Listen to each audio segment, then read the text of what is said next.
Hello everybody. So now I'm going to solve some questions of chapter Simple Machine. So the first question is, when is work is said to be done by a force? And the correct answer is, when a force applied on a body move it. Clear? Then only the work is said to be done. Okay. Now the next question is, what is energy? And the best and the clear answer is, the capacity of doing work is called energy. Called, ed is missing here. Clear? So you can write here ed. Clear? So the capacity of doing work is called energy. Now next, what is machine?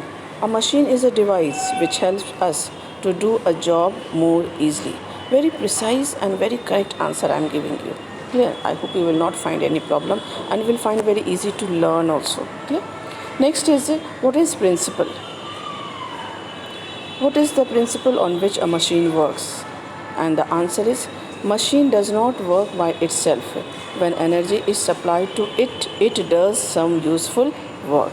And on this principle only, a machine works. Next is, state two function of a machine. So the two function of machine is that first,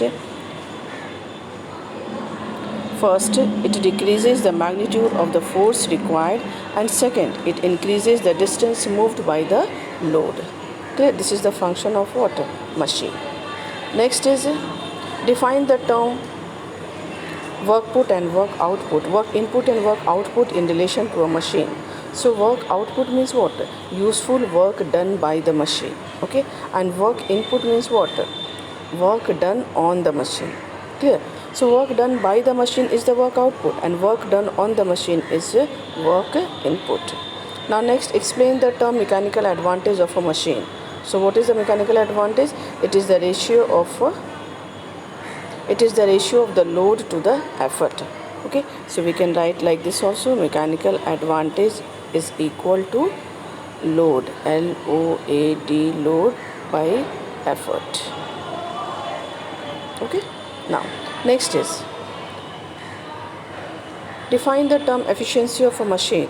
So you can define like this: it is the ratio of the useful work done on the load by the machine to the work put into the machine by the effort.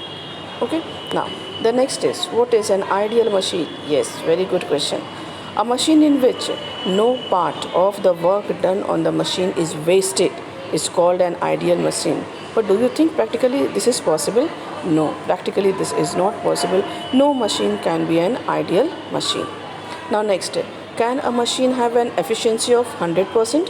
Give a reason to support your answer, and your answer will be what? No. A machine cannot have an efficiency of 100%. Why? Because some part of the work done on a machine is always used up in overcoming the friction between the moving parts of the machine. So this is very complete and clear answer, and when you will write this answer, you will get full marks. Now the next question is, a machine is 75% efficient. What do you understand by this statement? It means the remaining 25% of the work input has been wasted in overcoming friction. Clear? This much is only. Sometimes what happens, students think that they will write more and more and they will get more marks. It's not like that. In science, you need very perfect and clear answer. Okay. Now the next question I'll discuss in the next video. Till then, have a nice day. I hope all the questions, all the answers must have become clear to all of you. Thank you very much for this.